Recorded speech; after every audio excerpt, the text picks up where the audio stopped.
Hello guys, स्वागत है आपका एक और नए वीडियो में। आज की वीडियो में हम ट्यूटोरियल देखेंगे नाइकोन D3400 DSLR कैमरा का। काफ़ी अच्छा DSLR कैमरा है, फुल एचडी में वीडियो रिकॉर्ड करता है 60 FPS तक और फोटोग्राफी में बहुत ही शानदार है। लो लाइट परफॉर्मेंस भी इसकी बहुत अच्छी है, इमेज में शार्पनेस भी बहुत ज़्यादा है। इसका ट्यूटोरियल देखने के बाद आप इस कैमरे से कैसे बेहतरीन फ़ोटोज़ ले सकते हैं और कैसे बेहतरीन वीडियो बना सकते हैं, आपको पूरी चीज़ें समझ में आ जाएगी। और गाइज़, ये सेम ट्यूटोरियल आप नाइकोन D3500 कैमरा के लिए भी यूज़ कर सकते हैं, क्योंकि दोनों कैमरा का मेनू सिस्टम, बटन लेआउट, सारी चीज़ें लगभग एग्जैक्टली सेम टू सेम है। तो इसलिए वीडियो को एंड तक देखिएगा। इस कैमरे का रिव्यू भी आप मेरे चैनल पे चेकआउट कर सकते हैं। तो एक बार मैं आपको इस कैमरे का ओवरव्यू दिखा देता हूँ। तो पीछे से आप ऑलरेडी देख चुके हैं कि ये कैमरा कुछ ऐसा दिखता है, साइड से ऐसा दिखता है। यहाँ पे ये फंक्शन बटन है, इस बटन को दबा के आप ISO भी चेंज कर सकते हैं और इस बटन से आपका ये जो फ्लैश है ये ओपन हो जाता है। ठीक है, ये आपका इसमें लेंस हो गया और इसमें आपको काफ़ी अच्छा लेंस मिलता है, AFP वाला लेंस, जो कि काफ़ी साइलेंट रहता है वीडियो में और फोटोग्राफी में भी ये काफ़ी अच्छा परफॉर्म करता है। यहाँ पे आप अपना SD कार्ड डाल सकते हैं। ठीक है, और अगर मैं आपको इसको टॉप से दिखाऊं तो ये आपका नाइकोन का मोड डायल मिल जाता है, जहाँ से आप डिफरेंट मोड्स वगैरह चेंज कर सकते हैं। और ये आपका शटर बटन हो गया और इसी से आप कैमरे को ऑन और ऑफ भी करते हैं। और यहाँ पे आपको रेड कलर का बटन मिल जाता है, जिससे कि आप वीडियो रिकॉर्डिंग स्टार्ट या स्टॉप कर सकते हैं। ठीक है, तो गाइस जल्दी से वीडियो को शुरू करते हैं। लेकिन वीडियो को स्टार्ट करने से पहले मैं आपसे रिक्वेस्ट करूंगा कि आप मेरे चैनल को सब्सक्राइब कर लें और बेल आइकन को ज़रूर दबा देना। तो गाइस हम कैमरे को ऑन कर लेते हैं। ऑन ऑफ का स्विच आपको यहाँ पे मिल जाता है। ठीक है, इसी में आपको एक शटर बटन भी मिलता है, जिसको दबा के आप फोकसिंग करते हैं और आप फोटो भी क्लिक करते हैं। तो इसको हमने ऑन कर दिया। ठीक है, जैसे ही हम ऑन करेंगे तो पीछे की ये स्क्रीन पे आपको एक मैसेज दिखाई देगा, before taking photo rotate the zoom ring. एक बार मैं आपको फिर से दिखा देता हूँ। Before taking photos rotate the zoom ring to extend the lens. तो अब आपको करना क्या है, ये जो आपका लेंस है, ठीक है, ये आपका AFP वाला लेंस है, अभी ये लॉक वाली पोजीशन में है। ठीक है, तो जब तक आप इसको अनलॉक नहीं करेंगे आप फ़ोटो नहीं ले पाएंगे। जो नाइकोन के जो पहले आते थे 1855 वाले किट लेंस, उसमें आपको ये प्रोसेस नहीं करना पड़ता था, उसमें आप सिंपली ऐसे ही इसको जूम कर सकते थे। लेकिन ये AFP वाला जो लेंस है ये काफ़ी ज़्यादा कॉम्पैक्ट है और इसकी फ़ोटो क्वालिटी भी बहुत अच्छी है और ये काफ़ी ज़्यादा साइलेंट भी है जब आप वीडियो रिकॉर्डिंग का काम करते हैं। तो कैसे इसको अनलॉक करना है, आपको ये वाला बटन दिख रहा है, आप इस बटन को दबाएं और देखिए ऐसे आपने इसको लेंस को कर लिया अब अनलॉक। तो अब आप जब इस स्क्रीन को देखेंगे पीछे तो अब आपको वो एरर मैसेज नहीं आएगा। देखिए अब आपको आपकी सारी सेटिंग्स दिख रही है। ठीक है, शटर स्पीड, एपर्चर, ISO सब कुछ आपको दिख रहा है। ठीक है, तो अब आपका लेंस हो गया है एक्सटेंड। अब आप इससे फ़ोटो लेना स्टार्ट कर सकते हैं। तो सबसे पहले हम फोटोग्राफी कैसे करनी है इस कैमरा से, उसकी सारी सेटिंग्स देखेंगे। तो हम आ जाते हैं इसके मोड डायल पे। तो आप देख सकते हैं यहाँ पे आपको काफ़ी सारे ऑप्शंस मिल जाते हैं, जैसे कि MASP, उसके अलावा आपको गाइड मिलता है और ये हो गया आपका फुली ऑटो मोड। अगर आपने कैमरे को इस मोड पे डाल दिया तो कैमरा हर चीज़ खुद से डिसाइड करेगा क्या उसको सेटिंग रखनी है, सब कुछ। ठीक है, लेकिन अगर आप अच्छे फोटोग्राफर बनना चाहते हैं तो आप या तो M मोड को यूज़ करें, M यानी फुली मैनुअल, या फिर A यानी एपर्चर प्रायोरिटी, S यानी शटर प्रायोरिटी, P यानी प्रोग्राम ऑटो। ठीक है, तो मैं सजेस्ट करूंगा कि आप M, A और S को ही यूज़ करें, क्योंकि P मोड जो है वो भी काइंड ऑफ ऑटो मोड की तरह ही होता है। उसके अलावा आपको यहाँ पे काफ़ी सारे इफेक्ट्स मिल जाते हैं। ठीक है, जैसे कि ये आपका फ्लैश वाला हो गया, ये आपका ये नाइट मोड हो गया आपका। ठीक है, और ये आपका लैंडस्केप हो गया। तो काफ़ी आपको यहाँ पे ऑप्शन मिल जाते हैं। फ्लावर के लिए हो गया मैक्रो, तो ये इतने भी यूज़फुल नहीं है, तो मैं सजेस्ट करूँगा कि आप इनको यूज़ मत करो। अगर आपको अच्छा फोटोग्राफर बनना है तो आप M, A और S यही 3 मोड को यूज़ करें फोटोग्राफी में। तो सबसे पहले हम आ जाते हैं M मोड पे। M यानी फुली मैनुअल मोड। तो फुली मैनुअल मोड में हम एपर्चर की वैल्यू को भी सेट करते हैं और शटर स्पीड की वैल्यू को भी सेट करते हैं। ठीक है, उसके अलावा ISO को अगर हमने ऑटो पे डाल दिया तो कैमरा हमारी सेटिंग्स के हिसाब से ISO की वैल्यू खुद पिक कर लेगा जितनी उसको अवेलेबल लाइटिंग है। तो हम जल्दी से देखते हैं कि कैसे ये वैल्यूज़ हमें चेंज करनी है। तो अब हमारा कैमरा M मोड पे आ गया है, तो मैं आपको स्क्रीन दिखाता हूँ पीछे से। तो आप देख सकते हैं कि ये शटर स्पीड दिखा रहा है 1/80 और आपको एपर्चर की वैल्यू दिखा रहा है 5.6। ठीक है, तो क्योंकि मैं 1855 वाला किट लेंस यूज़ कर रहा हूँ तो कम से कम मेरी 1/50 की शटर स्पीड होनी चाहिए अगर मुझे शार्प फोटो चाहिए। अगर मैं शटर स्पीड बहुत ज़्यादा स्लो रखता हूँ तो मेरा कैमरा शेक आने का खतरा बन जाता है। ठीक है, तो शटर स्पीड चेंज करने के लिए ये जो आपको डायल मिलता है, आप इस डायल को घुमाएंगे। देखिए मैं इसको घुमा रहा हूँ तो मेरी शटर स्पीड की वैल्यू चेंज हो रही है। ठीक है, तो मैंने अपनी शटर स्पीड को कर दिया है 1/50। ठीक है, अब मैं बताता हूँ आपको कि एपर्चर को आपको कैसे चेंज करना है। एपर्चर को आपको फुली मैनुअल मोड में चेंज करने के लिए ये जो ऊपर में आपको ये दिख रहा है प्लस माइनस वाला ये जो बटन है, ठीक है, आपको इसको प्रेस करना है और साथ में ये जो आपको डायल दिख रहा है इस डायल को भी घुमाना है। तो मैंने इसको दबाया और अब आप गौर कीजिएगा इस वैल्यू पे। देखिए एपर्चर की वैल्यू चेंज हो रही है, 14 होगी, 16 होगी, 18 होगी। ठीक है, तो एपर्चर की वैल्यू आप अगर कम रखेंगे, मिनिमम रखेंगे, तो कैमरे के अंदर ज़्यादा लाइट आएगी, ज़्यादा क्लीन आपको इमेज मिलेगी और बैकग्राउंड ब्लर भी आपको ज़्यादा मिलेगा। लेकिन अगर आपको बैकग्राउंड ब्लर नहीं चाहिए, आप चाहते हैं कि आगे की चीज़ें भी फोकस में हो, पीछे की चीज़ें भी फोकस में हो, तो तब आप इस वैल्यू को हाई रखेंगे। अभी मैं चाहता हूँ कि मुझे ज़्यादा क्लीन इमेज मिले, तो इसलिए मैंने इस वैल्यू को मिनिमम रखा है। अब आ जाती है अगली चीज़ ISO। ISO की वैल्यू को अगर आपको चेंज करना है तो आप साइड में एक बटन देख रहे होंगे, ये FN वाला बटन। ठीक है, आप इस FN के बटन को दबाएं और साथ में इस वाले डायल को रोटेट करें। तो मैं आपको दिखा देता हूँ। ठीक है, अब देखिए ISO की वैल्यू चेंज हो रही है। तो इस कैमरे की आपकी 25,600 तक ISO की वैल्यू जा सकती है और वाकई में इस कैमरे की लो लाइट परफॉर्मेंस बहुत ज़्यादा अच्छी है। हालांकि इस ट्यूटोरियल के केस में अगर आप बिगिनर हैं तो मैं आपसे रिकमेंड करूंगा कि आप ISO की वैल्यू को ऑटो पे डाल दें। अगर आप ऑटो पे इसको डाल देंगे तो होगा ये कि जो भी आपकी लाइटिंग सिचुएशन अवेलेबल है, कैमरा खुद ब खुद ISO की वैल्यू को पिक कर लेगा और आप ज़्यादा फास्ट फोटो क्लिक कर सकते हैं। वरना होगा ये कि बार बार आपको ISO की वैल्यू चेंज करनी पड़ेगी अगर हल्की सी भी लाइटिंग सिचुएशन चेंज होती है। तो ISO की वैल्यू को ऑटो पे कैसे करना है ये मैं आपको बताता हूँ। उसके लिए आपको जाना होगा मीनू में। मीनू में जाने के लिए आपको ये बटन मिल जाता है, दूसरे वाला बटन यहाँ पर। तो मैं मीनू में गया तो आप देख सकते हैं जो यहाँ पे आपको काफ़ी ऑप्शन मिल जाते हैं। सबसे पहले वाला ऑप्शन है प्लेबैक मीनू, उसके बाद है नीचे शूटिंग मीनू। ठीक है, तो शूटिंग मीनू के अंदर आपको ये वाला ऑप्शन मिलेगा ISO सेंसिटिविटी सेटिंग्स। तो आपको इस वाले ऑप्शन पे जाना है। ठीक है, फिर आपको यहाँ पे जाना है ऑटो ISO सेंसिटिविटी कंट्रोल। तो अगर ये ऑफ है तो आपको इसको कर देना है ऑन। तो मैंने अब इसको ऑन कर दिया है। ठीक है, अब मैं यहाँ पे ये भी डिफाइन कर सकता हूँ कि मेरे कैमरे की मैक्सिमम ISO की वैल्यू कितनी जानी चाहिए। तो अगर मेरी ISO की जो मैक्सिमम वैल्यू है मैंने 6400 पे सेट कर दी तो कैमरा इससे ऊपर नहीं जाएगा। अगर आपको क्लीन इमेज चाहिए तो आप कोशिश करें कि आप 6400 से ऊपर ना जाएं इस कैमरा पे, क्योंकि 6400 के बाद कैमरे में थोड़ा सा नॉइज़ आ जाता है, वीडियो में भी और फोटोज़ में भी। और मिनिमम शटर स्पीड को आप रख दें 1/30। 1/30 पे, क्योंकि इस कैमरे के अंदर वाइब्रेशन रिडक्शन भी है तो आपको काफ़ी अच्छी फ़ोटो मिल जाएगी जिसमें कि आपका कैमरा शेक नहीं होगा। तो आपको ये सेटिंग कर देनी है। तो हमने इसको ऑन कर दिया। तो अब आप इस स्क्रीन पे देखिए ये जो ISO है ये अपने आप कैमरा डिसाइड कर रहा है। इसने 1250 का ISO डिसाइड किया है अभी की लाइटिंग सिचुएशन के हिसाब से। अब आ जाती है आपकी फोकसिंग, जो कि काफ़ी इंपॉर्टेंट टॉपिक है। तो फोकसिंग मोड आपको कौन सा रखना है और फोकस पॉइंट आपको कैसे सेट करना है ये मैं आपको बताता हूँ। तो आप देख सकते हैं इस स्क्रीन पे अब आपको यहाँ पे नीचे AFS लिखा हुआ दिखाई दे रहा है। अगर आपको इस फोकस मोड को चेंज करना है, AFS यानी ऑटो फोकस सिंगल, तो आपको ये आई बटन को दबाना होगा। जैसे ही मैंने इस आई बटन को दबाया, देखिए सबसे नीचे है आई बटन। तो अब मैं इन डिफरेंट ऑप्शंस में नेविगेट कर सकता हूँ। तो मुझे इस वाले ऑप्शन पे जाना है। ठीक है, फोकस मोड। तो अब आपको यहाँ पे 3 focus mode, basically 4 focus mode मिल जाते हैं आपको। मैं चारों जल्दी से बता देता हूँ। सो सबसे पहला है आपका ऑटो सर्वो AF।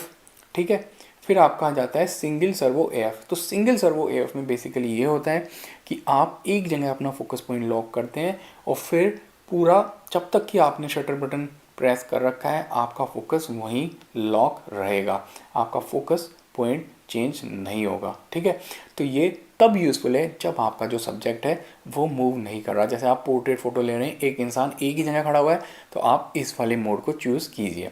फिर आपका आ जाता है कंटिन्यूस सर्वो एएफ।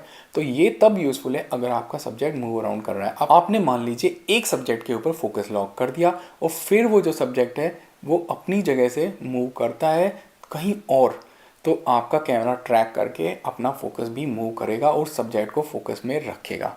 ठीक है। फिर लास्ट वाला आ जाता है आपका मैनुअल फोकस। अगर आपने इसको एमएफ पे डाल दिया तो आपका कैमरा मैनुअल फोकस करेगा, लेंस ऑटो फोकस नहीं करेगा। फिर आ जाता है आपका ऑटो सर्वो एएफ। तो auto servo AF basically AFS और एएफसी दोनों में से कौन सा मोड चूज़ करना है वो खुद ब खुद डिसाइड करेगा कैमरा अपना दिमाग इस्तेमाल करके। ठीक है। तो अगर आपको स्टिल सब्जेक्ट्स के फ़ोटो लेने, जैसे कि इस केस में मैं जो चीज़ों की फ़ोटो ले रहा हूँ वो मूव अराउंड नहीं कर रही, तो मैं इसको डालूंगा एएफएस वाले मोड पे, यानी ऑटो फोकस सिंगल सर्वो। ठीक है। फिर हमारा आ जाता है ऑटो फोकस एरिया मोड। तो अब आप यहाँ पे देख सकते हैं, एक तो आपको मिलता है सिंगल पॉइंट एएफ और दूसरा मिलता है ऑटो एरिया एएफ। तो अगर आप इसको सिंगल पॉइंट एएफ पे डालेंगे तो बेसिकली इस कैमरे में आपके 11 ऑटो फोकस पॉइंट है, तो आप अपना ऑटो फोकस पॉइंट इधर से उधर मूव अराउंड कर सकते हैं। मान लीजिए आपका सब्जेक्ट इस साइड है तो आप अपना ऑटो फोकस पॉइंट इधर मूव कर सकते हैं। मैं आपको दिखा देता हूँ। ये देखिए यहाँ पे छोटी सी आपको स्क्रीन दिख रही होगी, तो इस स्क्रीन में आपको ये बीच में सेंटर में फोकस पॉइंट दिख रहा होगा। तो आप इस फोकस पॉइंट को देखिए, मैंने अब इसको इधर मूव किया, मैं इसको इधर भी मूव कर सकता हूँ, मैं इसे नीचे भी ले जा सकता हूँ। तो बेसिकली आपका सब्जेक्ट अगर इस साइड है तो आप इस साइड रखें इस ऑटो फोकस पॉइंट को, सेंटर में तो इसे सेंटर में रखें, इस साइड है तो इधर रखें, तो आप बेसिकली मूव अराउंड कर सकते हैं। आपके पास वो फ्लेक्सिबिलिटी रहती है कि कहाँ पे आपको फोकस करना है। ठीक है। फिर से हम आई बटन दबा के फोकस मोड में जाते हैं और फिर आपका आ जाता है ऑटो एरिया एएफ। तो अगर आपने कैमरे को इस वाले पे डाल दिया तो अब जो आपका कैमरा है वो खुद ब खुद डिसाइड करेगा। अब मेरे पास बिल्कुल भी कंट्रोल नहीं है, कैमरा ही डिसाइड करेगा कहाँ इसको फोकस रखना है। तो अगर आप एकदम बिगनर हैं, आपको फोकसिंग करनी नहीं आती, तो आप बेशक इसको ऑटो पे डाल सकते हैं, ऑटो एरिया फोकस पे। लेकिन अगर आप अच्छी फ़ोटो लेना चाहते हैं तो मैं सजेस्ट करूँगा कि आप इसको डालें सिंगल पॉइंट एएफ पे। ठीक है। तो उससे ये होगा कि मान लीजिए आपके फ्रेम में 2-3 सब्जेक्ट हैं, ठीक है, आप एक पर्टिकुलर वाले पे फोकस करना चाह रहे हैं, तो आपके पास फ्लेक्सिबिलिटी रहेगी कि हाँ भाई मेरे को तो इस जगह पे ये जो मेरा मेन सब्जेक्ट है उसी पे फोकस करना है। ठीक है। लेकिन अगर आपने इसको ऑटो एरिया एफ पे डाल दिया तो जहाँ आप फोकस करना चाह रहे थे उसके अलावा किसी और जगह भी आपका फोकस हो सकता है। ठीक है। तो इसलिए आपको इसको सिंगल पॉइंट एएफ पे रखना है। और अभी के लिए अगर आपको ऑटो फोकस पॉइंट को मूव करना है तो ये देखिए, ये जो डायल है आप इसको ऐसे ऐसे घुमा सकते हैं और आपका ये जो फोकस पॉइंट है ये मूव करेगा। तो अभी के लिए मैंने इसको सेंटर में डाल दिया है। ठीक है। तो अब हमारी ये सारी सेटिंग्स हो गई हैं। अब हम अपना फ़ोटो क्लिक कर सकते हैं। शटर स्पीड सेट हो गई है, आईएसओ को ऑटो पे डाल दिया है, एपर्चर को मैंने सेट कर दिया है, फोकस पॉइंट भी हमने कर दिया है। ठीक है। तो अब इसको फ़ोटो को क्लिक करने के लिए आपको अपनी आँख यहाँ पे लगानी है और सामने आप देख सकते हैं कि ये जो गिटार रखा हुआ है, इस गिटार का मैं फ़ोटो लूँगा, फोकस इसके ऊपर लॉक करके इसको फोकस करूँगा। सेंटर में मेरा फोकस पॉइंट है और आपको फोकस करने के लिए आपका ये जो शटर बटन है इसको आपको दबाना होगा। पहले ये आपका फोकस करेगा, एक बीप होगी जब इसको फोकस मिल जाएगा और फिर इसको पूरा टाइटली दबाएंगे तो आपका फ़ोटो क्लिक हो जाएगा। तो अब मैं इसको दबाता हूँ और फोकस को लॉक करता हूँ। तो आप देख सकते हैं जो सामने गिटार रखा हुआ था इसका फ़ोटो मेरा क्लिक हो गया है। फ़ोटो एकदम क्लियर और शानदार आया। फ़ोटो को देखने के लिए ऊपर वाला ये जो बटन है आप इसको दबा के अपनी इमेज को देख सकते हैं। मैं आपको जूम करके दिखाता हूँ कितना क्लियर और शार्प फ़ोटो आया है। देखिए पूरा जो गिटार के अंदर का एक एक टेक्स्ट एकदम आपको क्लियरली आपकी स्क्रीन पे दिखाई दे रहा होगा। तो बहुत ही सिंपल है फुली मैनुअल मोड का यूज़ करना। लोग पता नहीं क्यों डरते हैं फुली मैनुअल मोड को यूज़ करने में।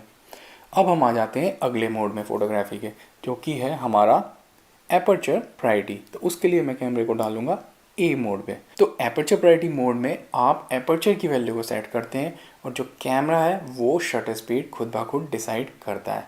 तो अभी के लिए देखिए, अगर मेरे को एपर्चर की वैल्यू को चेंज करनी है इस दफ़ा मैं सिर्फ और सिर्फ इस डायल को रोटेट करूँगा।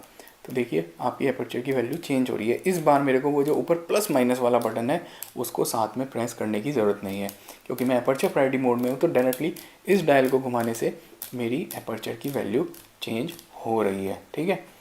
तो मैं एपर्चर की वैल्यू इस बार रखता हूँ 4.2।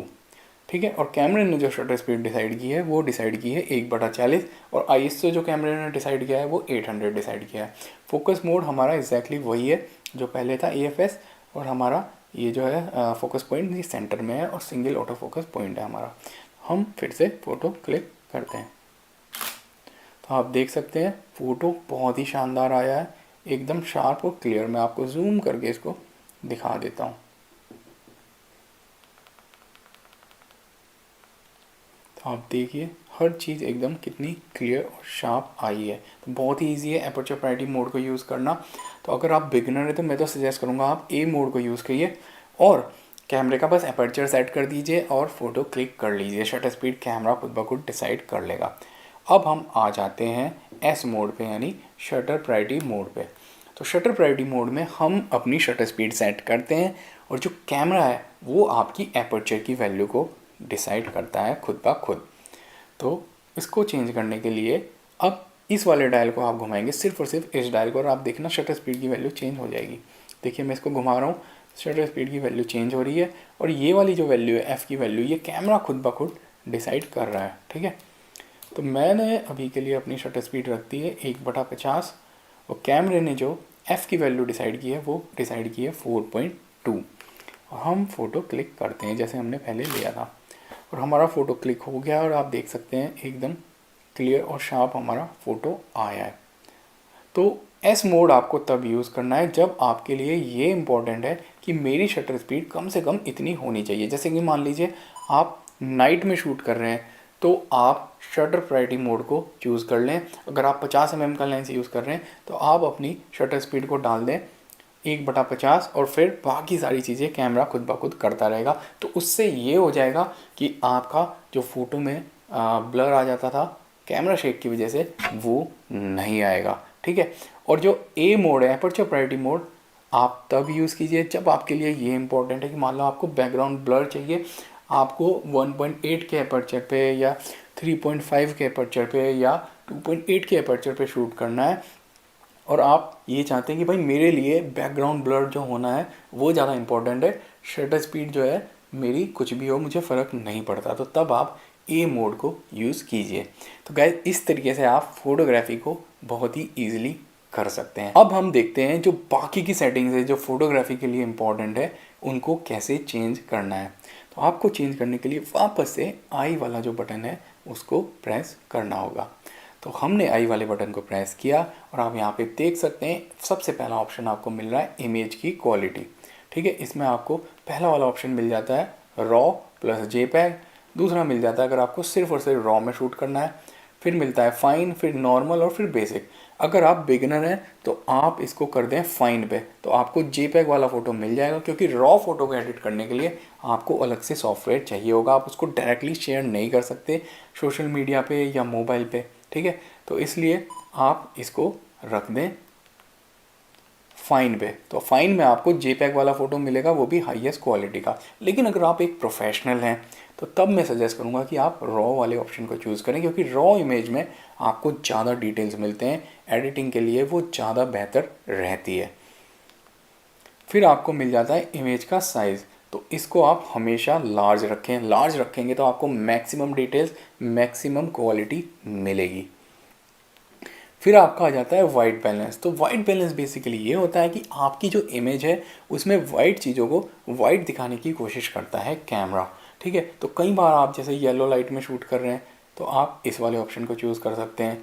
फिर अगर आप वाइट लाइट में शूट कर रहे हैं जैसे घर के अंदर ट्यूबलाइट, तो आप इसको चूज़ कर सकते हैं। आप धूप में सनलाइट में शूट कर रहे हैं तो आप इसको चूज़ करें। फ्लैश यूज़ कर रहे हैं तो इसको चूज़ करें। क्लाउडी के लिए ये हो गया। तो काफ़ी सारे आपको प्रीसेट्स मिल जाते हैं। फिर उसके बाद जो लास्ट वाला है इसमें आप खुद अपना जो टेम्परेचर, कलर टेम्परेचर खुद से आप सेट कर सकते हैं अपने आप। ठीक है, तो आपको काफ़ी फ्लेक्सिबिलिटी मिलती है। लेकिन अगर आप एक बिगिनर हैं, आपको इतना आइडिया नहीं है वाइट बैलेंस का, तो आप इसको ऑटो पे डाल दें, कैमरा खुद ब खुद डिसाइड कर लेगा कि क्या इसको वाइट बैलेंस रखना है। फिर हम आ जाते हैं अगले वाले ऑप्शन में एक्टिव डी लाइटिंग। तो आप इसको ऑन कर सकते हैं। अगर आप इसको ऑन कर देंगे तो आपको फ़ोटो में थोड़ी सी डायनेमिक रेंज ज़्यादा मिलेगी। फिर आपका आ जाता है फ्लैश मोड। ठीक है, तो इसमें आपको काफ़ी सारे ऑप्शन मिल जाते हैं फ्लैश के लिए। तो आप पहले वाले ऑप्शन को चूज़ करें फिल फ्लैश। फिर यहाँ पे आपको ISO का ऑप्शन मिल जाता है। ISO को मैंने आपको ऑलरेडी बता ही दिया है कि अगर आपने इसको ऑटो ISO पे डाल दिया तो फिर आपको इस वैल्यू को देखने की ज़रूरत नहीं है, कैमरा अपने आप डिसाइड कर लेगा कि क्या इसको ISO की वैल्यू रखनी है। और मैंने आपको ये भी बता दिया है कि अगर आपको ISO चेंज करना है तो आप कैसे कर सकते हैं। यहाँ पे जो आपको FN का बटन मिलता है और इस वाले डायल के थ्रू आप चेंज कर सकते हैं ISO की वैल्यू को। ये जो फोकस मोड है इसके बारे में हम ऑलरेडी देख चुके हैं।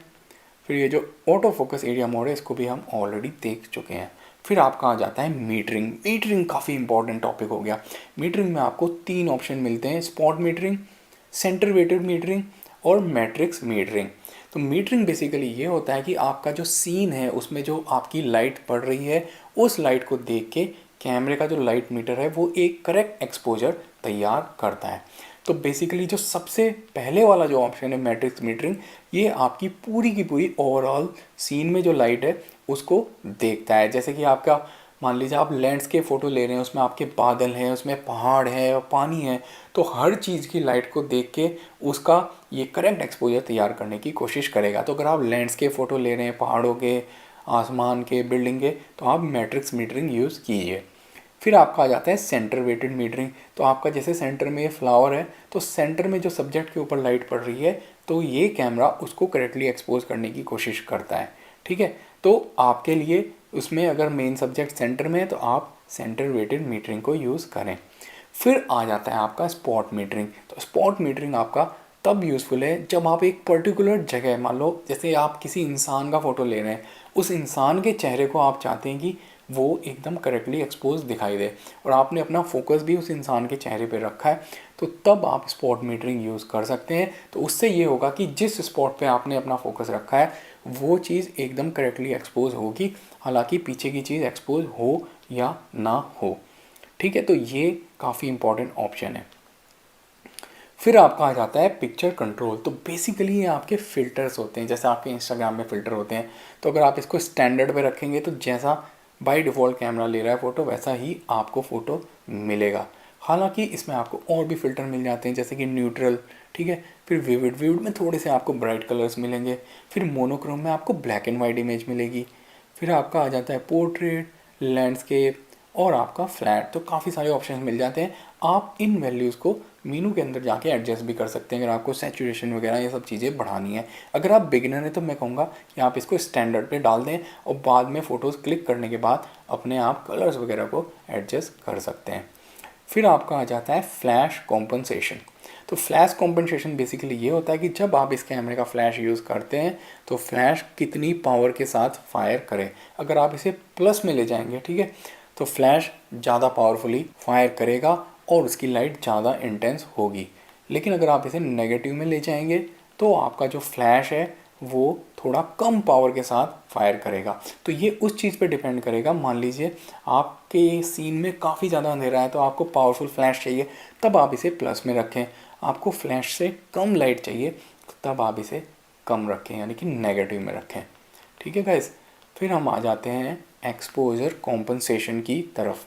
तो एक्सपोजर कॉम्पनसेशन काफ़ी इंपॉर्टेंट ऑप्शन होता है। तो बेसिकली कई बार ऐसा होता है कि आपने अपने कैमरे से फ़ोटो क्लिक किया और फ़ोटो क्लिक होने के बाद भी आपको सही एक्सपोजर नहीं मिला, तो उस केस में आप इस वैल्यू को कम ज़्यादा करके एक करेक्ट एक्सपोजर तैयार कर सकते हैं। मान लीजिए आपने फ़ोटो लिया और आपका फ़ोटो बहुत ज़्यादा डार्क आया, तो तब आप इस वैल्यू को प्लस की तरफ ले जाएंगे। +3 तक आपकी वैल्यू +5 तक एक्चुअली चली जाती है आपकी वैल्यू। ठीक है, और अगर आपने फ़ोटो लिया, आपका फ़ोटो बहुत ज़्यादा ब्राइट आया, आपको उसको कम ब्राइट चाहिए, तो आप इसे नेगेटिव में ले जा सकते हैं। तो बेसिकली इससे आपको ऑप्शन मिल जाता है फ़ोटो का करेक्ट एक्सपोजर सेट करने का, अगर कैमरा उसको सही तरीके से हैंडल नहीं कर पा रहा है। तो एक चीज़ जो आपके लिए इम्पॉर्टेंट है वो ये है कि इस ऑप्शन को, ये जो आपका एक्सपोजर कॉम्पनसेशन का ऑप्शन है जो सबसे लास्ट में है, इसको सिर्फ और सिर्फ आप पी मोड में, ए मोड में और एस मोड में ही यूज़ कर सकते हैं, यानी एपर्चर प्रायोरिटी मोड में या शटर प्रायोरिटी मोड में, या फिर आप प्रोग्राम ऑटो मोड में ही यूज़ कर सकते हैं। अगर आप फुल्ली मैनुअल मोड में हैं, एम मोड में, ये ऑप्शन आप यूज़ नहीं कर सकते। इसको अगर आपको चेंज करना है तो एक और आपका तरीका है चेंज करने का। आपको ये जो ऊपर प्लस माइनस वाला बटन मिल जाता है, ये वाला बटन, आप इस बटन को प्रेस करके और इस वाले डायल को साथ में रोटेट करके भी इस वैल्यू को चेंज कर सकते हैं। जब आप ए मोड में या एस मोड में है। जैसे कि अभी मैं एम मोड में हूँ, तो एम मोड में मैं इस वैल्यू को चेंज नहीं कर पाऊँगा। देखिए इस वैल्यू को मैं चेंज कर रहा हूँ तो मेरा ये चीज़ें चेंज हो रही हैं अपर्चर। तो जब मैं आऊँगा ए मोड में, अब देखिए मैं ए मोड में हूँ, तो अब मैंने इस बटन को दबाया है ऊपर वाले को और मैं इस डायल को घुमा रहा हूँ, तो मेरी एक्सपोजर कॉम्पनसेशन की वैल्यू चेंज हो रही है गाइस। ठीक है, तो आपको पता होना चाहिए कि ये वैल्यू आपकी कैसे चेंज करनी है। तो गाइस फोटोग्राफी से रिलेटेड मैंने सारी चीज़ें कवर कर दी। अब हम आ जाते हैं वीडियोग्राफी पे। तो वीडियो में आपके लिए क्या क्या इंपॉर्टेंट ऑप्शन है, कैसे आप इससे बेहतरीन वीडियो शूट कर सकते हैं। तो वीडियो की सेटिंग्स को स्टार्ट करने से पहले सबसे पहले हम जाएंगे मेनू के अंदर। तो मेनू के अंदर आपका जो सेकंड नंबर का मेनू है शूटिंग मेनू, इसमें आपको सबसे एंड में जाना होगा। तो आप नीचे जाएं, तो एकदम सबसे एंड में आपको मिलेगी मूवी सेटिंग्स। ये देखिए मूवी सेटिंग्स आपको मिल गई। अब हम इस मूवी सेटिंग्स के अंदर से हमें किस फ्रेम रेट में मूवी चाहिए वो डिसाइड कर सकते हैं।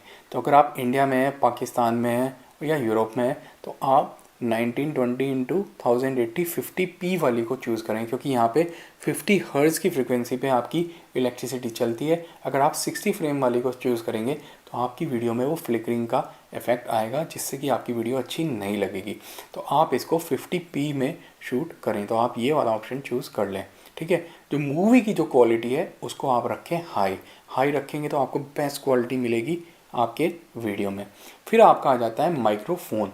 तो माइक्रोफोन को अगर आपने ऑटो सेंसिटिविटी पे डाल दिया तो उसमें आपका जो ऐसा अजीब सा नॉइज़ आता है बैकग्राउंड में वो आएगा। तो इसलिए आप इसको डाल लें मैनुअल सेंसिटिविटी पे। ठीक है, और ये जो वैल्यू है आप इसको लगभग 12 के आसपास रखें। अगर आप इसे 12 के आसपास रखेंगे आपको काफ़ी अच्छी क्लियर ऑडियो मिलेगी। फिर आपका जो विंड नॉइज़ रिडक्शन है आप इसको ऑफ रखें। ठीक है, फिर सबसे इंपॉर्टेंट चीज़ आ जाती है लास्ट में मैनुअल मूवी सेटिंग्स। तो आप इसको ऑन रखें। अगर आपने इसको ऑफ कर दिया तो आप अपनी वीडियो रिकॉर्डिंग के दौरान ना तो अपनी शटर स्पीड चेंज कर पाएंगे ना अपर्चर चेंज कर पाएंगे। तो सबसे इंपॉर्टेंट है इसको आप ऑन रखें। तो आपको बस यही करना है। अब आपको अगर अपनी वीडियो रिकॉर्डिंग स्टार्ट करनी है तो आप किसी भी मोड में अपनी वीडियो रिकॉर्डिंग कर सकते हैं। आप चाहे तो एम मोड में कर सकते हैं, चाहे आप ए मोड में करें, चाहे आप एस मोड में कर सकते हैं। लेकिन अगर आपको बेहतरीन वीडियो बनानी है तो मैं आपसे कहूँगा कि आप एम मोड को यूज़ करें मूवी के अंदर। उससे आप अपनी शटर स्पीड और अपर्चर दोनों चीज़ों को कंट्रोल कर पाएंगे मूवी रिकॉर्डिंग के दौरान। ठीक है, तो अब मैं आपको दिखा देता हूँ कि हमारी क्या सेटिंग्स दिख रही है। तो मैंने मूवी रिकॉर्डिंग में 1/50 की शटर स्पीड रखी है। और आप अगर इंडिया में हैं, पाकिस्तान में हैं या यूरोप में हैं और आप घर के अंदर अपनी वीडियो शूट कर रहे हैं तो आप अपनी शटर स्पीड या तो 1/50 रखें या 1/100 रखें। ठीक है, या 1/200 रखें। वरना अगर आप कुछ और वैल्यू रखते हैं तो आपका होगा क्या कि आपकी वीडियो में ना एक फ्लिकरिंग इफेक्ट आ जाएगा, क्योंकि यहाँ पे जो आपकी बिजली है इलेक्ट्रिसिटी वो 50 हर्ट्ज़ की फ्रिक्वेंसी पे चलती है। ठीक है, तो मैंने अपनी शटर स्पीड को रख दिया है 1/50। और शटर स्पीड को चेंज करने का तरीका वही है, आप इस वाले डायल को घुमा सकते हैं। देखिए इस डायल को घुमाने से शटर स्पीड हमारी चेंज हो रही है। और अपर्चर को चेंज करना है आपको फुली मैनुअल मोड में। जैसा मैंने आपको बताया था, वो जो ऊपर में प्लस माइनस वाला बटन है, ये वाला बटन इसको दबाना है और साथ में इस डायल को रोटेट करना है। ठीक है, तो मैं आपको एक बार फिर से दिखा देता हूँ अगर आप भूल गए हैं तो मैंने इसको दबाया प्लस माइनस वाले को और देखिए अपर्चर की वैल्यू चेंज हो रही है। ठीक है, आईएसओ को हमने ऑटो पे डाल ही दिया है। अब मुझे वीडियो रिकॉर्डिंग को स्टार्ट करना है। तो उसको स्टार्ट करने के लिए सबसे इम्पॉर्टेंट चीज़ आपको अपना लाइव व्यू ऑन करना पड़ेगा। तो लाइव व्यू को ऑन करने के लिए आपको ये LV वाला बटन दबाना होगा। तो मैंने जैसे ही अपना LV का बटन दबाया आप देख सकते हैं मेरी कैमरा स्क्रीन आपको दिखनी स्टार्ट हो गई और आपको एक ये बॉक्स दिख रहा है सेंटर में ग्रीन कलर का। तो ये बेसिकली आपका जिस जगह पे आपको फोकस रखना है वहाँ पे ये घुमा सकते हैं आप। मान लो आपको इस जगह पे फोकस रखना है तो आप इन वाले बटन्स के थ्रू इसको घुमा सकते हैं। देखो ऐसे। ठीक है, तो अभी के लिए मेरे को गिटार पे फोकस रखना है तो मैं इसको घुमा के सेंटर में गिटार के ऊपर ले जाता हूँ ताकि मेरा गिटार एकदम क्लियरली मुझे दिखाई पड़े। तो अब मुझे करना क्या है, वीडियो रिकॉर्डिंग स्टार्ट करने के लिए कुछ नहीं करना, ये जो ऊपर में रेड कलर का बटन दिख रहा है इसको दबा देना है। तो मैंने इस बटन को दबा दिया। ठीक है, अब हम देख सकते हैं कि हमारी वीडियो रिकॉर्डिंग स्टार्ट हो गई है। तो आप देख सकते हैं REC लिखा हुआ है रेड कलर का आइकन, ये अगर आपकी स्क्रीन पे दिखाई दे रहा है तो इसका मतलब ये है कि आपकी वीडियो रिकॉर्डिंग स्टार्ट हो गई है। और यहाँ पे देखिए टाइम चल रहा है कि कितनी देर की आपकी वीडियो रिकॉर्डिंग बाकी है। यहाँ पे आपको क्वालिटी दिखा रहा है कि इस क्वालिटी में आपकी वीडियो रिकॉर्ड हो रही है। और ये देखिए माइक्रोफोन के लेवल्स भी दिख रहे हैं, यानी कि ऑडियो आपकी आ रही है। तो आपको पता चल रहा है कि हाँ भाई ऑडियो भी मेरी रिकॉर्ड हो रही है। और नीचे आपको सारी सेटिंग्स दिख रही है कि ये शटर स्पीड होगी, ये एपर्चर हो गया और 800 का आपका ISO है। और ये देखिए आपका फोकस पॉइंट यहाँ पे लॉक है। तो वीडियो की रिकॉर्डिंग के दौरान आप इसको जूम इन जूम आउट भी कर सकते हैं अपने लेंस से। जूम इन जूम आउट करना मैं आपको बताना भूल गया, बहुत ही आसान है। जूम इन जूम आउट करने के लिए आपको ऐसे ऐसे इस लेंस को आगे पीछे करना है, ठीक है। 18 से लेके 55 तक जाएगा। जैसे कि अभी मैंने इसको 18 की फोकल लेंथ पे डाल दिया है लेंस को, तो मैं अब इसको ऐसे रोटेट करूँगा तो देखो 55 पे इतना जूम हो गया। अगर आपको क्लोजअप में शॉट चाहिए तो आप इसको जूम कर सकते हैं, ठीक है। तो बहुत ही सिंपल है वीडियो रिकॉर्डिंग को स्टार्ट करना। अब अगर मान लीजिए आप वीडियो रिकॉर्डिंग के दौरान एक जगह से दूसरी जगह फोकस मूव करना चाहते हैं, तो आप इन वाले डायल्स को घुमा के ये जो बॉक्स है इसको मूव कर सकते हैं। देखो मैंने इसको इधर कोने पे मूव कर दिया, ठीक है। तो अब मेरा जो फोकस है जैसे इस सोफे पे आ जाएगा, ठीक है। तो बहुत ही सिंपल है। अब एक काफ़ी इंपॉर्टेंट चीज़ मैं आपको बता देता हूँ जो आपके काफ़ी काम आएगी वीडियो रिकॉर्डिंग के दौरान।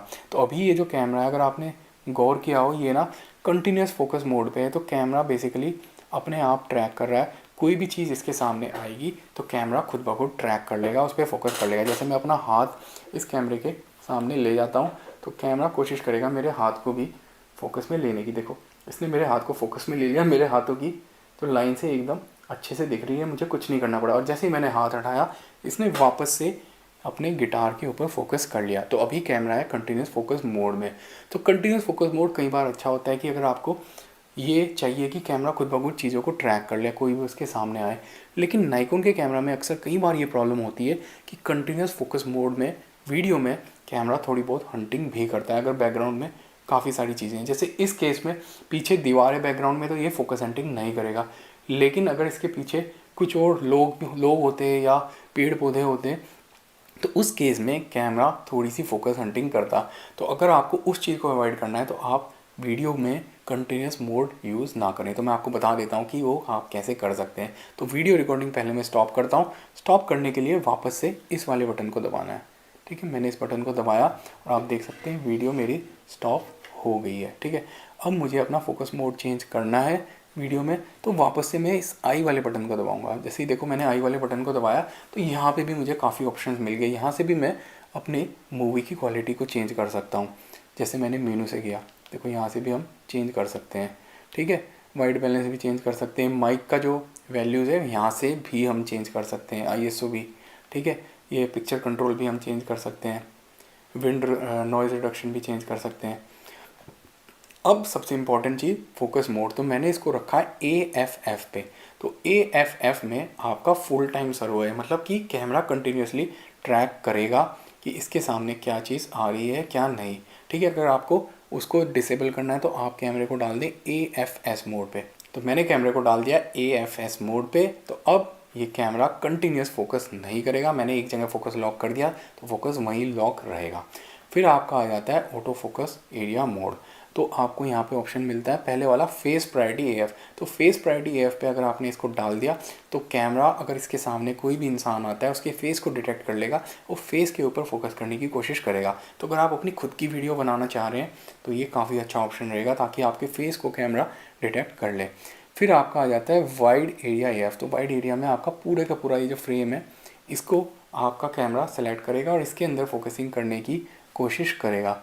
फिर आपका आ जाता है नॉर्मल एरिया। तो नॉर्मल एरिया बेसिकली आपका सिंगल पॉइंट AF की तरह है। तो एक छोटा सा एक बॉक्स रहेगा जिसको कि आप मूव अराउंड कर सकते हैं और कैमरा उसी बॉक्स के अंदर फोकसिंग करने की कोशिश करेगा। फिर आ जाता है आपका सब्जेक्ट ट्रैकिंग AF। तो इस केस में आपने एक जगह अपना फोकस लॉक कर दिया सब्जेक्ट के ऊपर, तो वो सब्जेक्ट अगर मूव अराउंड करता है तो कैमरा आपका उस सब्जेक्ट को ट्रैक करने की कोशिश करेगा, ठीक है। तो अभी के लिए मैं आपसे सजेस्ट करूंगा कि अगर आप बिगिनर हैं तो आप इसको फेस प्रायोरिटी AF पे डाल देते हैं, क्योंकि फेस प्रायोरिटी AF में कैमरा एटलीस्ट आपको ट्रैक करने की कोशिश करेगा, क्योंकि मोस्ट लाइकली आप इस कैमरे से अपनी खुद की वीडियो बनाने की कोशिश करेंगे, ठीक है। तो अब क्योंकि मैंने इसको AFS मोड पे डाल दिया तो आप देखना मैं वीडियो रिकॉर्डिंग को स्टार्ट करता हूँ तो कैमरा खुद ब खुद फोकसिंग नहीं करेगा। ठीक है, अब आपको फोकस करना है, जैसे मान लो उस गिटार पे, तो आपको ये जो आपका शटर बटन है इसको ऐसे हाफ प्रेस करना पड़ेगा, तब आपका कैमरा उस पर फोकस करेगा। देखिए अभी ये जो बॉक्स है ये आपको रेड कलर का दिख रहा है, तो जब ये शटर बटन में दबाऊंगा, देखो अब ये ग्रीन हो गया, तो अब मेरा फोकस यहाँ पे लॉक हो गया। वीडियो रिकॉर्डिंग देखो मेरी चालू है। ठीक है, अब मैं इस कैमरे के सामने अपना हाथ ले जाऊंगा तो ये मेरे हाथ पे फोकस नहीं करेगा। देखो इसने मेरे हाथ पे फोकस नहीं किया क्योंकि फोकस ऑलरेडी वहाँ पे गिटार पे लॉक्ड है। तो काफ़ी यूज़फुल रहेगी ये टिप आपके लिए, अगर मान लिया आप अपनी खुद की वीडियो बनाना चाहते हैं और आप चाहते हैं कि कैमरा मेरा फोकस हंटिंग ना करें, क्योंकि काफ़ी लोग मुझसे ये पूछते हैं कि यार फोकस हंटिंग करते हैं नाइकोन के कैमरा। तो अगर आप ये वाला मोड यूज़ करेंगे तो कैमरा कभी भी फोकस हंटिंग नहीं करेगा। मान लो आपको यूट्यूब की वीडियो बनानी है, जैसे वो सामने चेयर रखी हुई है, पहले आप उस पर फोकस लॉक कर देंगे, वो जो गिटार है देखो उस पर मैंने फोकस लॉक कर दिया, फिर मैं उस गिटार को हटाऊंगा, मैं खुद जाके वहाँ बैठ जाऊंगा और अपनी वीडियो बनाऊंगा। फिर मैं चाहे कितना हिलू डुलूँ कोई दिक्कत नहीं, पूरी वीडियो के दौरान मेरे चेहरे पे ही फोकस रहेगा, बिल्कुल भी इधर से उधर नहीं हिलेगा। तो गाइस बहुत अच्छी टिप है आपके लिए, बहुत कम यूट्यूबर आपको ये टिप बताएंगे। तो गाइस आई होप आपको समझ में आ गया होगा कि कैसे इस कैमरे से बेहतरीन वीडियो बनानी है। अब मैं इस कैमरे का जो मेनू सिस्टम है बाकी की कुछ सेटिंग्स आपको दिखा देता हूँ। हालांकि अगर आपने इतनी वीडियो देख ली है तो इतनी वीडियो देखने के बाद भी आपको सारी चीज़ें समझ में आ गई होगी कि कैसे इससे फोटोग्राफी आप कर सकते हैं और कैसे आप इससे वीडियो बना सकते हैं। तो सबसे पहला आपका ऑप्शन आ जाता है इसमें प्लेबैक मेनू। तो इसके अंदर आपको डिलीट करना है, कौन सा फोल्डर आप सेलेक्ट करना चाहते हैं वीडियो रिकॉर्डिंग के लिए। ठीक है, प्लेबैक में डिस्प्ले ऑप्शन मिल जाते हैं। इमेज रिव्यू को अगर आप ऑफ कर देंगे तो फ़ोटो लेने के बाद जो इस पर स्क्रीन पे इमेज आती है वो नहीं आएगी। ठीक है, इमेज रोटेशन को आप ऑन कर दोगे तो जब आप कैमरे को ऐसे वर्टिकली रोटेट करेंगे तो आपकी इमेज भी रोटेट हो जाएगी। ऐसे ही रोटेट टॉल को अगर आप ऑन कर देंगे तो आप वो जो लंबे में इमेज लेते हैं तो वो भी आपकी रोटेट हो जाएगी। यहाँ से आप स्लाइड शो कर सकते हैं। रेटिंग से आप किसी एक पर्टिकुलर इमेज को रेट करना चाहते हैं। फिर आपका एक काफ़ी इंपॉर्टेंट ऑप्शन आ जाता है सेंड टू स्मार्ट डिवाइस। तो ये बेसिकली आपका वाईफाई वाला है। अगर आपने अपने मोबाइल फ़ोन को इस कैमरे की स्नैप ब्रिज वाली ऐप के साथ कनेक्ट किया हुआ है तो आप उस इमेज को डायरेक्टली कैमरा से वहाँ पे भेज सकते हैं, क्योंकि इस कैमरे में आपका वाईफाई है और नाइकोन की स्नैप ब्रिज वाली ऐप आती है। स्नैप ब्रिज की ऐप को आप अपने एंड्रॉयड फ़ोन या आईफोन पे इंस्टॉल कर सकते हैं और इंस्टॉल करने के बाद आप इजीली इमेज को भेज सकते हैं। फिर हम आ जाते हैं अगले वाले ऑप्शन में, शूटिंग मेनू। ये सबसे इंपॉर्टेंट ऑप्शन है जितने भी ऑप्शन है इसमें। ठीक है, तो हम स्टार्टिंग से जाते हैं। ठीक है, तो आपको यहाँ पे इमेज क्वालिटी मिल जाती है, इसको हम ऑलरेडी देख चुके हैं। इमेज का साइज़ मिल जाता है, आईएसओ सेंसिटिविटी की सेटिंग मिल जाती है, इसको भी हम देख चुके हैं। वाइट बैलेंस मिल जाता है, वाइट बैलेंस कैसे चेंज करना है ये हम देख चुके हैं। सेट पिक्चर कंट्रोल, इसमें आपके स्टैंडर्ड और ये सब विविड वगैरह प्रोफाइल मिल जाती है, तो इसको भी हम ऑलरेडी देख चुके हैं। कलर स्पेस आपको sRGB ही रखना है हमेशा। एक्टिव डी लाइटिंग को हम देख चुके हैं, इसको आप ऑन रखें, आपको इमेज में थोड़ी सी ज़्यादा डायनामिक रेंज मिल जाएगी। नॉइज़ रिडक्शन को आप ऑन रख सकते हैं, उससे आपके फ़ोटो में नॉइज़ कम आएगा। अगर आप हाई आईएसओ पे शूट कर रहे हैं तो विग्नेटिंग कंट्रोल को आप ऑफ कर सकते हैं। तो कई बार जैसे आपके कॉर्नर्स थोड़े डार्क हो जाते हैं तो विग्नेटिंग कंट्रोल उसको थोड़ा सा ब्राइटन करने की कोशिश करता है, बट मैं सजेस्ट करूँगा आप इसको ऑफ रखें। ऑटो डिस्टॉर्शन कंट्रोल को आप ऑन रखें। ठीक है, फोकस मोड के बारे में हम ऑलरेडी देख चुके हैं। AFS मोड, ठीक है, लाइव मोड में भी हम कैसे उसको चेंज करना है वो देख चुके हैं। ठीक है, लाइव मोड में चेंज करने के लिए ये जो देखो ये जो LV आ रहा है, यहाँ पे हमने आई दबाया और यहाँ से हम इस मोड को चेंज कर पाए थे। ठीक है, तो ये सारी चीज़ें हम देख चुके हैं कि कैसे चेंज करनी है। ऑटो फोकस एरिया मोड भी हम देख चुके हैं, मीटरिंग को भी हम देख चुके हैं। फ्लैश कंट्रोल फॉर TTL, ठीक है, इसको आप TTL पे रखें हमेशा। अगर आप TTL पे नहीं रखेंगे तो मैनुअल पे रखेंगे तो आपको फ्लैश को ज़्यादा एडजस्ट करना पड़ेगा। तो TTL रखेंगे तो आपका फ्लैश खुद ब खुद शटर स्पीड और अपर्चर के हिसाब से वो सारी चीज़ें डिसाइड कर लेगा। फिर आ जाता है आपका मूवी सेटिंग्स। मूवी सेटिंग्स को भी हम ऑलरेडी देख चुके हैं कि कैसे कैसे ये सब चीज़ें चेंज करनी है। ठीक है, फिर आपका आ जाता है सेटअप मेनू। इसमें आपको अगर आपका मेमोरी कार्ड को फॉर्मेट करना है वो मिल जाता है। अगर आप अपने फ़ोटो के नीचे अपनी डेट की स्टैम्प चाहते हैं तो वो भी आप ऑन कर सकते हैं, तो इसको तो आप ऑफ रखें। फिर आप अपने कैमरे का टाइम जोन चेंज करना चाहते हैं, मान लो आप इंडिया में तो आप इंडिया का टाइम जोन रख सकते हैं। फिर आ जाती है आपकी लैंग्वेज, इसमें इंग्लिश, स्पेनिश, डच, जर्मन सारी लैंग्वेज आपको मिल जाती है। इवन आपको हिंदी, मराठी और भी काफ़ी लैंग्वेज इसमें मिल जाएगी। फिर आपकी मॉनिटर की ब्राइटनेस, अगर आप चाहते हैं कि ये जो आपका स्क्रीन है ये और ज़्यादा ब्राइट हो, देखो मैंने इसको बढ़ाया तो कितना ब्राइट हो गया, ठीक है। तो मैं तो इसको 0 पे ही रखता हूँ, लेकिन हाँ धूप में अगर आप शूट कर रहे हैं तो आप ब्राइटनेस बढ़ा सकते हैं। फिर आपका आ जाता है इन्फो डिस्प्ले फॉर्मेट। तो आप देखिए यहाँ पे ऑटो सीन वगैरह, ये जो आपकी स्क्रीन है देखिए इस टाइप के आपको 6 ऑप्शन मिल जाते हैं। ये आपको ब्लू कलर की स्क्रीन मिल रही है, एक आपकी ऐसी मिल रही है, इसमें आपको गोले गोले मिल रहे हैं, इसमें आपको डायरेक्ट लिखी हुई वैल्यू मिल रही है। तो इनमें से जो भी आपको अच्छी लगती है वो आप सिलेक्ट कर सकते हैं। मेरे को ये वाली अच्छी लगती है, इनफैक्ट ये वाली भी मेरे को काफ़ी पसंद है, तो मैं इसको सेलेक्ट करता हूँ, ठीक है। फिर आपका आ जाता है ऑटो इन्फो डिस्प्ले। तो आप इसको ऑन रखें, अदरवाइज़ आपकी ये जो इन्फॉर्मेशन डिस्प्ले हो रही है स्क्रीन पे ये आपको दिखाई नहीं देगी। फिर आपका आ जाता है ऑटो ऑफ टाइमर, ठीक है। तो ये आपको नॉर्मल पे ही रखना है। फिर आपका आ जाता है सेल्फ टाइमर। तो सेल्फ टाइमर आपका कितने सेकंड के लिए हो। सेल्फ टाइमर बेसिकली ये होता है कि आपने कैमरे को अगर सेल्फ टाइमर पे डाल दिया है तो फिर कितनी देर के बाद कैमरा अपने आप फ़ोटो ले। तो बाय डिफ़ॉल्ट ये 10 सेकंड का होता है, ठीक है। तो अगर आप इसको 10 सेकंड से थोड़ा बढ़ाना चाहते हैं, 20 सेकंड, मान लो आपको ज़्यादा टाइम चाहिए कैमरे के सामने जाके बैठने के लिए, तो वो कर सकते हैं। आप इसको कम भी कर सकते हैं, मैं तो इसको 10 सेकंड पे रखता हूँ। और आपका कैमरा कितने फ़ोटो क्लिक करे सेल्फ टाइमर मोड में, तो वो भी आप यहाँ पे कर सकते हैं। आप मैक्सिमम 9 फ़ोटो क्लिक कर सकते हैं, ठीक है। तो मैं तो इसको 1 पे ही रखता हूँ। फिर आपका रिमोट ऑन ड्यूरेशन, अगर आप इसमें अलग से रिमोट को यूज़ कर रहे हैं, आपका एक अलग से वायरलेस वाला रिमोट भी आता है अगर आपको अपने खुद के फ़ोटो लेने हैं उसके थ्रू, तो ये ऑप्शन आपको उसके लिए मिल जाता है। तो उसकी ड्यूरेशन आप 1 मिनट रखना चाहते हैं या 5 मिनट, तो यहाँ पे आपको उसका ऑप्शन मिल जाता है। फिर आप इमेज पे कमेंट रखना चाहते हैं या नहीं, इसको तो आप ऑफ रखें। कॉपीराइट इन्फॉर्मेशन, अगर आप अपना खुद का हर इमेज के अंदर अपनी इन्फॉर्मेशन डालना चाहते हैं, मान लो जैसे कि मेरा नाम मयंक है तो मैं अपनी इन्फॉर्मेशन यहाँ पे ऐड कर सकता हूँ, तो फिर हर इमेज के अंदर मेरा नाम भी ऐड हो जाएगा, ठीक है। तो अगर आप ये करना चाहते हैं तो आप ऐसा कर सकते हैं। फिर आपकी ये जो बीप होगी इसकी आवाज़ को आप एडजस्ट कर सकते हैं। अगर आपने लो किया तो ऐसी होगी, हाई किया तो ऐसी होगी। अगर आप इसको ऑफ़ कर देंगे तो कैमरा बिल्कुल भी बीप नहीं करेगा। फिर आपका जो फ्लिकर रिडक्शन है, कई बार आपका वीडियो में जो फ्लिकर आता है, अगर आप इसको 50 हर्ट्ज़ पे कर देंगे तो जैसे मैंने बताया 50 हर्ट्ज़ की फ्रीक्वेंसी पे आपके इंडिया, पाकिस्तान और यूरोप में आपकी इलेक्ट्रिसिटी चलती है। अगर आप अमेरिका में हैं तो आप इसको 60 हर्ट्ज़ पे रख सकते हैं। हालांकि आप इसको ऑटो पे रखते हैं कोई दिक्कत नहीं है, ठीक है। बटन्स आपके जो इसमें कस्टम बटन्स होते हैं वो आप असाइन कर सकते हैं, जैसे कि आपका ये वाला बटन है AEL वाला बटन, आप इसको असाइन कर सकते हैं। बेसिकली आपका एक्सपोजर लॉक और फोकस लॉक के लिए होता है। अगर आप चाहें तो किसी और ऑप्शन के लिए भी इसको असाइन कर सकते हैं, जैसे आपका ये फंक्शन बटन है FN बटन, तो अभी ये आपका ISO के लिए यूज़ होता है, लेकिन अगर आप चाहें तो इसे ISO के अलावा वाइट बैलेंस या किसी और चीज़ के लिए भी रख सकते हैं। ऐसे ही आप इस बटन को भी असाइन कर सकते हैं। आपका जो शटर बटन है आप उसको भी किसी और चीज़ के लिए असाइन कर सकते हैं। फिर आपका आ जाता है manual focus ring in auto focus mode, ठीक है। तो अगर आप इसको ऑफ कर देंगे, डिसेबल कर देंगे, तो आपका ये जो आपका फोकस रिंग है, ये वाला जो आपका फोकस रिंग है ये आपका काम नहीं करेगा जब आप मैनुअली फोकस करना चाहेंगे। तो आप इसको ऑन रखें, ठीक है। फाइल सीक्वेंस इसको तो ऑफ रखो ऑन रखो कोई फ़र्क नहीं पड़ता। यहाँ पे किस फोल्डर के अंदर इमेज जाए उसका नाम है, ठीक है। जो फाइल का नेम है DSC से स्टार्ट हो या IMG से स्टार्ट हो तो ये आपको ऑप्शन मिल जाता है। फिर आपको ऑप्शन मिलता है HDMI का, ठीक है। HDMI का जो आउटपुट है आप इसको ऑटो पे रखें, ठीक है। अगर आप अपने कैमरे को किसी मॉनिटर से कनेक्ट करना चाहते हैं, एक्सटर्नल मॉनिटर से, तो तब ये आपके काम आएगा।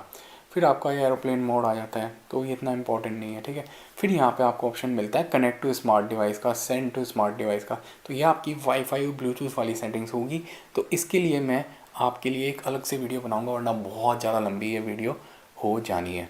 फिर आपका एक इम्पॉर्टेंट यहाँ पे बटन आ जाता है स्लॉट एम्प्टी रिलीज़ लॉक, ठीक है। तो अगर आपने इसको अनेबल कर दिया है तो अगर आपके कैमरे के अंदर आपका मेमोरी कार्ड नहीं है तो उसके बावजूद भी आप फ़ोटो क्लिक कर पाएंगे।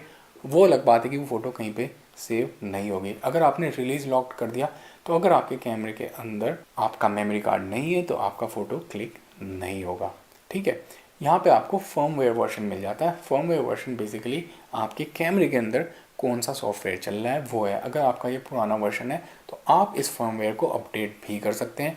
मैं इसके लिए भी एक अलग से ट्यूटोरियल बना चुका हूँ, तो आप उसको देख के अपने कैमरे का फर्मवेयर अपडेट कर सकते हैं। फिर आपका यहाँ पे आ जाता है रीटच मेनू। तो रीटच मेनू बेसिकली आपका उस चीज़ के लिए यूज़ होता है कि अगर मान लीजिए आपके कुछ फ़ोटोज़ हैं, आपको उनको कैमरे के अंदर ही हल्का फुल्का एडिट करना है, करेक्शन करना है, तो उस चीज़ के लिए आप इनको यूज़ कर सकते हैं।